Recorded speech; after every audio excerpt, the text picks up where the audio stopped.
disingenuous, and one thing I can't stand is somebody who's intellectually dishonest and takes their position by misleading people with misinformation, especially willingly and deliberately knowing that they're misinforming people. So let's start out with this. There were no black patriots in the Union Army. There were no ex-slaves or current slaves that were currently slaves in that time who enlisted in the Union Army as a sign of patriotism.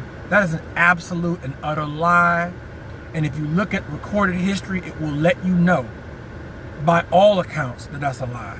First of all, they were not patriots. They did not love country.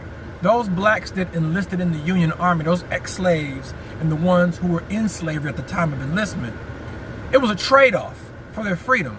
It wasn't about patriotism. These weren't blacks who loved their countries and were looking at America through rose-colored glasses.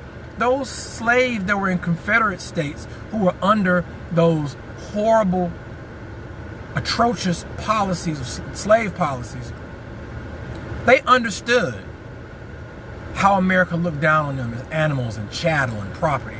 It wasn't lost on them that America hated their guts and did not consider us human beings, full human beings.